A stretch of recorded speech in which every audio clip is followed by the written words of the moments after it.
te mostrando o caminho. Não importa o destino, desde que você saiba com quem que você está andando. Não importa para onde você está indo, desde que é Deus que está te conduzindo. Então a vida com Deus nós começamos a aprender que é assim: primeiro nós colocamos o pé, para depois Deus colocar o chão. Eu não estou falando para você sair fazendo loucura, sair dando tiro para todo lado, sair fazendo um monte de escolha errada, equivocada. Mas eu estou falando que você precisa ouvir a voz de Deus. E se Deus mandou você fazer, pode ir, porque Ele garante, irmão. Ele garante. Então, ele sai. Ele pega a sua esposa, pega alguns animais, e junto com ele vai um sobrinho chamado Ló. Abraão não somente escuta a voz de Deus, mas Abraão, ele obedece a voz de Deus. Tem muito crente que você até escuta a voz de Deus, mas entre escutar Deus e obedecer Deus são coisas diferentes. Entre escutar a palavra de Jesus e botar ela em prática são coisas diferentes. Então talvez você tenha tudo, só está te faltando uma coisa: obediência. Sabe, irmãos, eu não vou te iludir. Talvez você queria ouvir uma mensagem que Deus vai prosperar a sua vida, que você vai ganhar um carro, que você vai ganhar uma casa, que o seu salário vai aumentar. Que isso aconteça em nome de Jesus. Mas eu quero dizer que nada disso vai fazer sentido se Jesus não for a prioridade da sua vida. Amém? Amém. E o que acontece? Abraão sai na dependência de Deus. E nós confundimos dependência de Deus com falta de dinheiro. Nós achamos que nós só precisamos depender de Deus quando a nossa conta bancária está no vermelho. E na verdade, ser dependente de Deus é ser dependente de Deus em todas as áreas. Se eu e você nós estamos aqui respirando, é porque nós somos dependentes de Deus. Nós dependemos do oxigênio que Deus nos proporciona ter para poder viver. Então, irmão, você não é dependente de Deus só numa área. Deus tem que ser o Senhor de todas as áreas da sua vida. Deixa Ele cuidar de todas as áreas da sua vida. Deixa Ele cuidar da sua família. Deixa Ele cuidar das suas finanças. Deixa Ele cuidar da sua vida sentimental. Deixa Ele cuidar do seu casamento. Deixa Deus cuidar dos teus filhos. Deixa Deus cuidar de tudo, irmão. Porque acontece que tem muitos crentes que só deixam Deus cuidar de algumas áreas da vida. E quando a vida melhora, Ele pega de volta. E aí ele pega de volta, ele continua andando, mas quando ele entra numa crise, ele quer devolver a vida dele para Deus. Uma das características de Abraão, antes dele fazer qualquer coisa, ele levantava um altar de adoração para Deus. Quantos altares você tem levantado para Deus? A vida de Abraão era uma vida de devoção a Deus. Então, antes de qualquer conquista, antes de qualquer entrega, ele ia lá, ele levantava um altar a Deus e ele fazia uma oferta para Deus. Sabe? E o que mexe com o coração de Deus, irmãos, eu não estou nem falando sobre dinheiro, tá? Calma. O que mexe com o coração de Deus não é aquilo que você conquista aqui na terra, não é os seus dons, não é os seus talentos, mas é aquilo que você está entregando para Ele. Será que teu coração nessa manhã ainda é dele? Será que teu coração ainda tem voltado para Ele? Mas aí acontece algo interessante na vida de Abraão. Ele começa a prosperar, as coisas começam a crescer. Ele começa a ter funcionários, se a gente pode dizer assim. Só que o sobrinho dele está com ele. E o que Deus tinha falado para ele? Abraão, sai do meio da sua parentela. Ele saiu do meio dos parentes, mas ele trouxe alguém com ele. Todas as vezes que nós desobedecemos a Deus em alguma área, lá na frente, isso vai tornar um problema para nós. Tudo que é pequeno hoje, que é um problema pequeno, que se você não resolver, não administrar, lá na frente ele vai ser um problema grande que vai atrapalhar a sua vida. Porque aí começou a acontecer. Abraão, ele se dava muito bem com Ló, seu sobrinho. Só que os funcionários de Ló e os funcionários de Abraão começaram a brigar. Começaram a ter desavença, começaram a sair literalmente no tapa mesmo. E aí Abraão tem que tomar uma decisão. Não dá mais pra gente ficar junto, Ló. Então eu quero te fazer um pedido. Olha aí, ó. Para a esquerda e para a direita. Se você for para a esquerda, eu vou para a direita. Se você for para a direita, eu vou para a esquerda. Mas eu deixo você escolher. Qual que era a de Ló? Não, tio, como o senhor é o mais velho, o senhor pode escolher. Mas Ló cresceu os olhos, irmão. Quantas pessoas estão crescendo os olhos naquilo que não é para ser dele? E Ló escolhe com a sua emoção. Ló escolhe com os teus olhos. Ló não pergunta para Deus para onde ele tem que ir. Ló, ele olha para um lado, ele vê tudo acabado, mas quando ele olha para o outro, ele vê aquele pasto grande, ele vê aquela vegetação enorme. Então Ló escolhe o melhor caminho, mas Ló escolhe baseado nas suas emoções.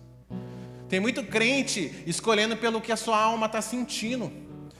Sabe? Tem muita pessoa escolhendo baseado naquilo que você está sentindo. Mas, irmãos, você está perguntando para Deus, será que as suas escolhas também é de Deus?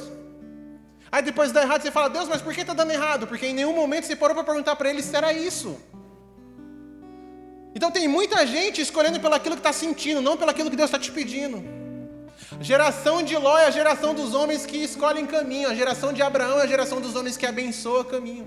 O que acontece com Ló? Só para a gente fechar a história dele. Ló, ele acaba parando em Sodoma e Gomorra, uma cidade que anos depois é destruída por Deus por causa de tanto pecado que existia naquele lugar. Então, aparentemente, aos olhos de Ló, ele escolheu o melhor lugar, mas na verdade, Ló escolheu o pior lugar para estar.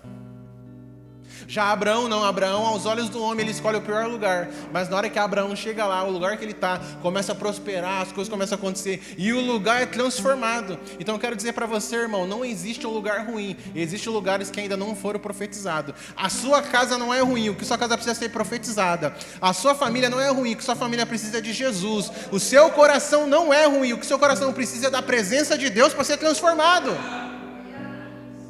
Então eu quero dar um conselho aqui, principalmente para quem é pai e para quem é mãe. Para de amaldiçoar a sua casa. Começa a falar palavras de bênção na sua casa. Pastor, eu vou fingir que está tudo bem? Não é fingir que está tudo bem. Mas é falar, eu sou um homem de Deus, eu sou uma mulher de Deus. E onde eu piso a planta dos meus pés, o ambiente tem que ser transformado. Eu falo isso com muita fé e com muito carinho, que eu acredito que daqui a alguns anos o Vida Nova vai ser um dos melhores lugares de Campinas para morar. Eu já falei isso. E teve gente que deu risada, teve os infelizes que faz deboche, faz piada. Mas sabe por quê, irmão? Porque a gente está aqui. Não é porque a gente é bom, mas porque a gente carrega a presença de Deus. É porque o pastor ali do lado está ali e ele carrega a presença de Deus. É que o meu amigo ali da Assembleia, ele está ali e ele carrega a presença de Deus. Então nós precisamos acreditar que a glória de Deus vai transformar esse lugar. Agora eu, como pastor, eu vou ficar falando, não, é muito ruim, não, é muito difícil, não sei isso o quê, não presta. Não, irmãos, ou minha boca vai jorrar bênção ou minha boca vai jorrar maldição, não tem como ser meio termo. Então, enquanto Ló estava escolhendo o melhor caminho na escolha do homem, Abraão estava escolhendo conforme Deus tinha direcionado ele. E quando Abraão chegou no lugar, aquele lugar é transformado, a propriedade de Abraão cresce, os funcionários crescem, os animais crescem. Então eu quero falar para você, irmão, não escolha as escolhas do homem, escolha as escolhas de Deus para a sua vida. Ninguém vai entender nada. Talvez ninguém vai entender o que você está querendo fazer. Por que ele escolheu isso? Talvez você poderia pegar um emprego que você vai ganhar bem mais, mas você está pegando um emprego que você vai ganhar um pouco menos. Ninguém está entendendo porque você recusou aquilo. Porque tudo que não é da vontade de Deus para a sua vida, irmão, você tem que desprezar. E você pode ter certeza que se você começar a escolher aquilo que Deus quer para a sua vida, Deus ele vai te honrar e você vai prosperar poderosamente. Então, isso foi um dos fatos que aconteceu na vida de Abraão. Logo em seguida, depois que ele separa do sobrinho, Deus chama Abraão novamente e Deus faz uma aliança com ele. E não se esqueça que o nosso Deus é o Deus de aliança. O dia que você desceu as águas, você fez uma aliança com Jesus. E além de fazer uma aliança com ele, e por falar aliança, hoje não está muito bom para mim, porque eu fui tomar banho agora de manhã e eu tirei a aliança e esqueci. E a minha esposa já me fulminou, falou, cadê sua aliança, por que você tira? E eu tirei a aliança. Mas está marcado aqui, ó, por causa do sol, né? Então está marcado aqui, a aliança está marcada na pele, é a oração dela, não só... Mas nós não podemos esquecer que assim como você que é casado tem uma aliança com a pessoa aí, que geralmente o amor da sua vida é também o motivo da sua raiva, mas é o amor da sua vida, você tem uma aliança de compromisso com essa pessoa. Mas tem que lembrar que você tem uma aliança com Deus, irmãos. E Deus, ele não se esquece da aliança. Quer saber de mais uma coisa? Deus, ele não esquece de algumas orações que nós fazemos para ele. Deus, se o Senhor mudar isso na minha vida, eu vou começar a ir mais para a igreja. Deus, se o Senhor fazer isso por mim, eu vou começar a orar mais. E Deus não trabalha assim, mas pela misericórdia dele as coisas acontecem. E muita coisa que você prometeu para Deus há meses atrás, há dias atrás, você já não está nem mais fazendo. Mas eu quero dizer que a nossa inconstância não muda quem Deus é. O seu pecado não muda quem Deus é. A sua falha não muda quem Deus é. Deus continua sendo Deus. Então, assim como Deus tem uma aliança com Abraão, Deus também tem uma aliança com você, irmãos. Deus tem uma aliança com a sua casa. Deus tem uma aliança com os propósitos dele na sua vida. E aí o que Deus faz? Deus faz uma aliança com ele. Deus faz uma promessa para ele. Tem irmãos aqui que você tem promessas lindas. Assim como eu falei das histórias tristes, se a gente for abrir aqui o microfone para você falar as promessas que Deus tem na sua vida, nossa, a gente até chora. É uma promessa mais linda que a outra. Mas eu quero falar para você que você não pode, a promessa é relativa. De fato, a única promessa que Deus tem para a nossa vida é a promessa de salvação. As outras promessas são relativas. Porque se a gente for entender aqui, a promessa de Canaã era para Terã, o pai de Abraão. Só que como ele ficou disperso, Abraão herdou essa promessa. Então tem muitos irmãos aqui que você está carregando promessa, você não pode ser um colecionador de promessas, tem que ser alguém que vive as promessas de Deus. Porque vai ser muito triste você ver alguém vivendo aquilo que era para você viver. Então eu sei que tem irmãos aqui que tem promessas lindas. E aí tem gente que até canta aquele louvor daquele rapaz lá, não morrerei enquanto a promessa não se cumprir. Mentira, morre sim. O maior exemplo aqui é o pai de Abraão. Tem um tempo para essas coisas se cumprir. E por que não está se cumprindo? Porque talvez o teu coração está distante. Deus não vai cumprir promessa na vida de quem está com o coração distante. Nessa manhã Deus ele quer alinhar teu coração novamente. Amém? Então, além de fazer promessas, Deus ele faz outra coisa com Abraão e com Sara. Com Sarai, na verdade, né? Ele muda o nome desse casal. Então não é mais Abrão, agora é Abraão. Não é mais Sarai, agora é Sara. E mudar o nome na Bíblia significa Deus mexendo na nossa identidade, Deus transformando a nossa identidade. Então, assim como Deus fez com Abraão, Deus vai fazer com a sua casa também, irmão. Deus não vai transformar somente você, Deus quer transformar você. E Deus ele quer transformar a sua casa, porque o nosso Deus é esse Deus. Acredite que Deus pode transformar. Acredite que Deus pode mudar. Acredite no sobrenatural de Deus. Sabe, nós não falamos isso aqui para te animar. Nós não falamos isso aqui para te deixar empolgado. Nós falamos isso do sobrenatural porque nós servimos um Deus que é sobrenatural e Ele pode fazer. Enquanto estava acontecendo o culto, o louvor, que o culto está acontecendo, né? Enquanto estava acontecendo o louvor, eu estava lembrando de algumas palavras que foram liberadas aqui o ano passado, que pessoas estão vivendo hoje. Uma das que marcou muita gente, uma moça estava aqui, pagava aluguel, estava sofrendo, e eu vou falar isso aqui porque ela autoriza a falar. Hoje ela está em outro lugar, por devido à distância, foi um pouco mais para longe, mas continua servindo a Jesus. E ela recebeu uma palavra que ela precisava dar passos de fé. E ela deu um passo de fé e Deus fez algo tão maravilhoso na vida dela que ela começou o ano pagando aluguel e hoje ela terminou o ano, na verdade, não mais pagando aluguel, ela terminou o ano na casa própria dela. Mas por quê? Porque ela recebeu uma palavra de dar um passo de fé, ela deu um passo de fé. Você não está entendendo? Ela não tinha dinheiro para comprar um apartamento e Deus fez algo tão grande na vida dela que hoje ela mora no lugar que é dela. Mas por quê? Ela não ficou esperando a promessa acontecer. Ela começou a dar passos de fé, ela começou a agir, ela começou a ir para cima.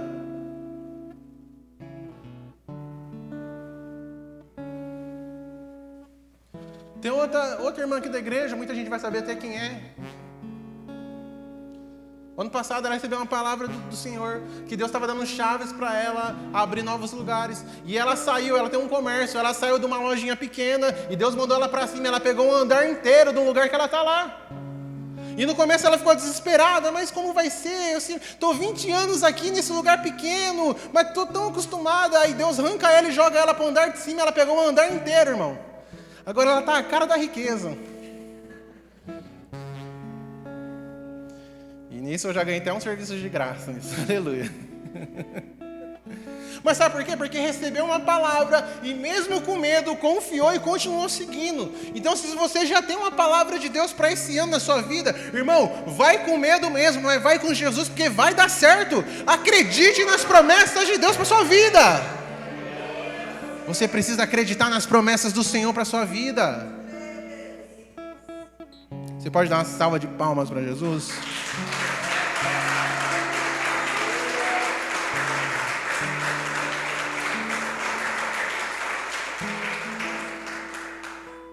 E aí Deus faz uma das promessas mais importantes na vida de Abraão. Abraão ainda não tinha filho. Do modo natural, a situação falava que não podia ter mais por causa da idade dos dois. Mas Deus promete um filho a Abraão. E talvez Deus tenha prometido coisas para vocês que você fala, não, mas para mim... Não, para mim não vai rolar, não. Não, quem disse? Eu lembro a primeira vez que alguém falou que eu ia ser pastor. E não falou com jeitinho, né? Era um lugar mais pentecostal. Era um pessoal mais agitado. Eu estava lá no meio dos jovens, viajando. E o cara que estava pregando falou, ei, você aí? Você aí? Eu falei, você quem? Você mesmo. Já apontou o dedo na minha cara. Eu te vejo com o microfone na mão. Eu falei, nossa, eu vou virar locutor, meu sonho. Te vejo pregando.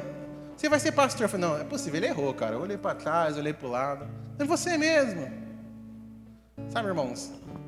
Talvez Deus promete algumas coisas pra gente que no momento a gente fala, não, isso não, você acha. Hoje eu vou ver eles, tem um casal de amigos que foi muito importante na minha conversão, que me ganhou para Jesus. E eles vieram aqui uma vez, uma sexta-noite, e ela me viu aqui na igreja, a primeira vez que ela me viu pastoreando a igreja. E ela ficava dando risada lá no fundo, e ela falava, cara, me desculpa, mas não dá nem para acreditar que você é o pastor dessa igreja, cara. Nossa, quem te viu há 15 anos atrás, como pode? Olha o que Jesus faz. Eu falei, infeliz, para de ficar relembrando das coisas. Sabe, porque tem coisas que Deus vai te prometer hoje, que você vai falar, não, é impossível viver isso. Não é para mim. Não rola. A minha casa não tem estrutura, a minha família não tem estrutura. Eu não tenho estrutura para viver isso. Mas entenda uma coisa, irmão, a promessa e o chamado de Deus não é sobre você, é sobre Ele. Não é você que vai fazer, é Ele que vai fazer através de você. Amém? Antes da gente continuar, eu vou falar uma coisa aqui que eu acho que eu nunca imaginei que eu ia falar nessa igreja. Olha, viu? Gente, tá muito frio? Tô vendo vocês assim, ó. Se tiver gelado, a gente aumenta um pouquinho a temperatura e tal. Porque a gente está na fase de teste ainda, né? A gente está na fase de teste, maravilhoso. E não mencionamos, né? Mas, graças a Deus, os meninos finalizaram o serviço. Eu queria que, graças a Deus, primeiramente, a vocês, dessem uma salva de palmas por mais esse avanço da igreja, amém? E aí já esquenta também, né?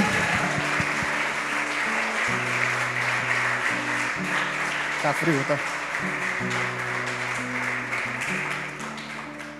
Engraçado que a Bíblia até me envergonhou agora, né? Até muda a folha. Aqui, ó. Olha lá. Você tá de brincadeira. Que isso, hein, Brunão? Você vai ver quando a gente estiver num salãozão grande. Colocar 2 baterias no altar pra gente fazer barulho.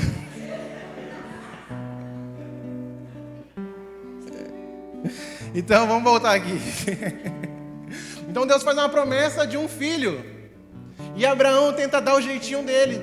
A maioria conhece a história. Abraão e Sara tentam dar um jeitinho. Não tente dar jeitinho para as coisas de Deus, irmão. Quem dá jeitinho é brasileiro. Quem dá jeitinho é gente. Deus, ele faz da maneira certa, do jeito certo. Fazer a coisa certa na hora errada é errado. Só para você entender, Abraão se deita com uma concubina, com uma empregada da casa, e ele tem um filho. Ele e Sara estão achando que está ajudando Deus. E o nome desse menino é Ismael, que do Ismael saiu um povo chamado os ismaelitas, que hoje o motivo da principal guerra no mundo que está acontecendo é por causa desse povo. Então, tanto Isaac quanto Ismael, eles crescem, viram o povo de Israel e viram o povo de Ismael, ismaelitas e israelitas, e hoje eles estão brigando até hoje. São todos os filhos de Abraão. Então, aquela guerra que nós vemos lá no Oriente Médio, que é Israel contra Hamas, na faixa de Gaza, na verdade, aquele povo ali é tudo irmão. Todos saíram de Abraão. Então, se hoje tem uma guerra no mundo, é consequência de uma escolha lá atrás. Então, quando Deus te prometer algo, não fica querendo dar jeitinho. Não fica querendo tentar ajudar Deus. Falar que nem minha avó, ensinar o padre a rezar a missa. Não tem como a gente ensinar o padre a rezar a missa. Não. Deixa Deus fazer, acalma teu coração, é no tempo dele. Se ele prometeu que vai acontecer, vai acontecer. Aí você é tão ansioso que você está querendo ajudar Deus. Eu tenho um amigo que uma vez ele recebeu uma palavra. A pessoa falou algumas coisas bem específicas do que ele estava vivendo. E falou, se prepara, porque eu vou te dar letras, eu vou te dar canções, eu vou te inspirar. No outro dia ele estava tentando compor já. Aí no outro dia ele chegou no culto e falou, não, eu tenho uma música. Eu falei, não, sai daqui, você está doido. Não é assim do dia para a noite. Tem um processo até chegar. Então muitas vezes Deus está te prometendo algo e ainda não cumpriu. Não é porque o que Ele te prometeu não está pronto, é porque você não está pronto ainda. E Deus só vai liberar as coisas conforme o tamanho da sua maturidade. Mas depois disso, depois desse errinho, não que o filho Ismael foi um erro, porque é uma criança, é uma bênção, mas da maneira que foi. Mas depois disso, as coisas se alinham novamente e Deus cumpre a promessa na vida de Abraão. E Deus dá Isaac para ele, o filho da promessa. E aí chegamos, não está aqui, mas chegamos ao capítulo 22, quando começa depois dessas coisas. Claro que ainda não falei da época que Abraão passou no Egito, da época que Abraão levantou alguns altares em alguns lugares, motivo de tempo e também não precisava tantos detalhes assim. Mas coloca de novo na tela para mim, Vera, capítulo 22 de Gênesis, versículo 1. Então, o depois dessas coisas aí do texto é isso. Então, queria ler com vocês, tá? No 3 vocês começam a ler. 1, 2, 3.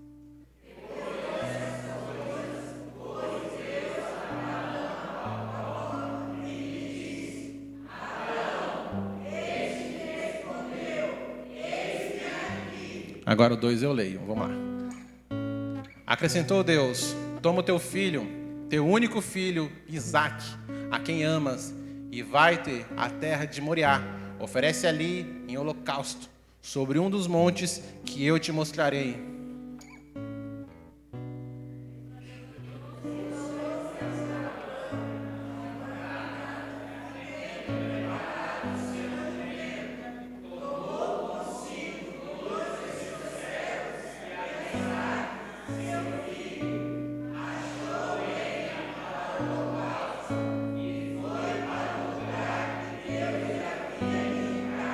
Só segura aí rapidinho.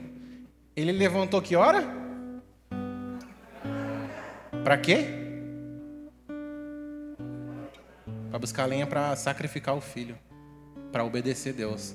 Tem crente que não levanta de madrugada nem para orar e vai se acordar ele de madrugada para ver o quanto ele vai ficar bravo.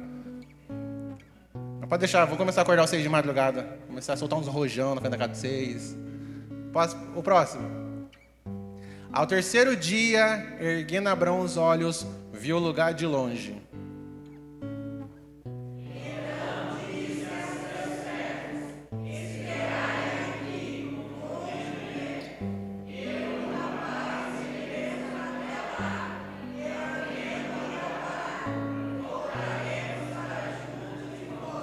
Segura aí mais uma vez. Ele está falando que ele vai até lá adorar, mas na verdade ele vai sacrificar o menino e ele vai voltar com o menino.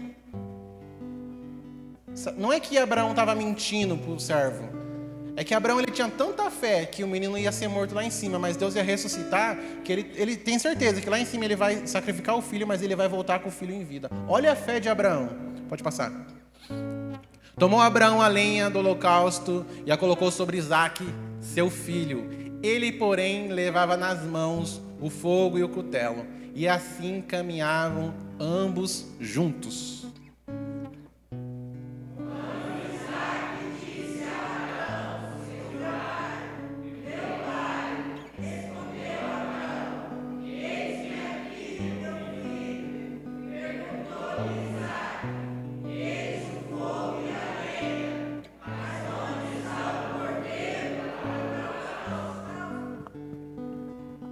Respondeu Abraão: Deus proverá para si, meu filho, o cordeiro para o holocausto. Seguiam ambos juntos.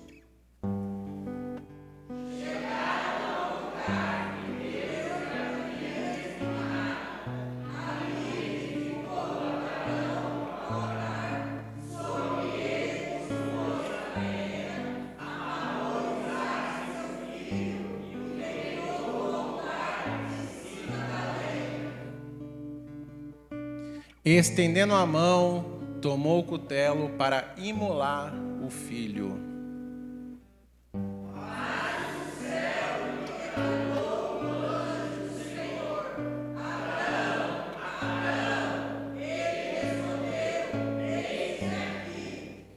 Outro fato curioso daqui, toda vez que você for ler o Antigo Testamento, que aparecer o anjo do Senhor, há algumas evidências, e nós acreditamos nisso, e quando fala o anjo do Senhor, Deus está falando de Jesus. Então, é o próprio Jesus lá do céu falando para Abraão. Então lhe disse: não estende a mão sobre o rapaz, nada lhe faça, pois agora eu sei que temes a Deus, porquanto não me negastes o filho, o teu único filho. A evidência que era Jesus está aqui, ó. Ele não está falando que temes a mim, mas que temes a Deus. É o próprio Jesus falando: agora eu sei, Abraão, que você temes a Deus, e você não negou a mim, o teu filho. Amém? Só até isso, só, em nome de Jesus. Vocês foram demais, viu? Parabéns. Vamos fazer isso mais vezes. Para a gente fechar a mensagem nessa manhã e para a gente orar, nós precisamos entender uma coisa. Primeira coisa que a gente tem que quebrar aqui: Abraão levanta de madrugada para sacrificar o filho, para entregar o filho a Deus em obediência a Deus. Isso não era uma cultura comum do povo de Deus. Deus nunca teve isso. Só que isso era uma cultura comum na cidade onde o pai de Abraão morreu. Então talvez ali existia um choque de realidade na cabeça de Abraão. Como assim? Deus está me pedindo algo? Deus está me pedindo algo que meu pai fazia. Outra coisa que nós precisamos entender é que quando nós falamos de Isaac, e não tem problema nenhum você pensar assim, a gente pensa que Isaac era um menininho de 6 anos. A gente pensa que Isaac era um menininho de 12 anos. E segundo alguns estudos, Isaac tinha por volta de 37 anos. E sabe por que Isaac ele vai com o pai dele? Porque Isaac aprendeu a ser obediente, assim como o pai dele é obediente. Eu quero falar: pai, você é o modelo da sua casa. Mãe, você é o modelo da sua casa. Você não precisa de um pastor famoso para ser referência na sua casa. Você não precisa de alguém conhecido para ser referência na sua casa. Você é o modelo da sua casa. Todo mundo fala da obediência de Abraão, mas ninguém fala da coragem de Isaac. Sabe por que ninguém fala da coragem de Isaac? Porque Isaac aprendeu a ser corajoso, Isaac aprendeu a ser obediente e foi olhando para o pai dele. Aí nós precisamos entender outra coisa aqui também. Há indícios, há alguns estudos, quando você começa a estudar o livro de Gênesis, que depois que que Isaac nasce, Abraão parou de levantar altar para Deus. Então, um cara que todo mês, todo quinzena, ele estava lá levantando um altar para Deus, depois que Isaac nasce, Abraão ele relaxa. E isso é comum na vida de muita gente. Depois que você conquistou aquela bênção que você tanto queria, agora você não ora mais. Depois que você conquistou aquilo que você tanto pedia para Deus, agora você não busca mais. Depois que aquela coisa aconteceu na sua vida, agora você não vem mais. Irmãos, quantos irmãos a gente conhece que chorava, que trazia carteira de trabalho: pastor, eu preciso arrumar um emprego, pastor, eu preciso disso. Quando consegue um emprego, você nunca mais vê ele na igreja. Ele fala: não, mas eu não tenho tempo para vir para a igreja, porque agora eu estou no meu trabalho. Não, mas você trabalha de domingo? Não, não trabalho, porque eu estou muito cansado. É que eu tenho que descansar para poder ir trabalhar no outro dia. E não é puxando uma sardinha, tá? Mas eu quero até dar os parabéns aqui pro Ronaldo, pro Rogério, pro Kennedy, que são meninos, homens que trabalham à noite, e muitas das vezes eles vêm virados pro culto. E muitas vezes eles pescam os tubarão, mas estão aqui, estão firmes.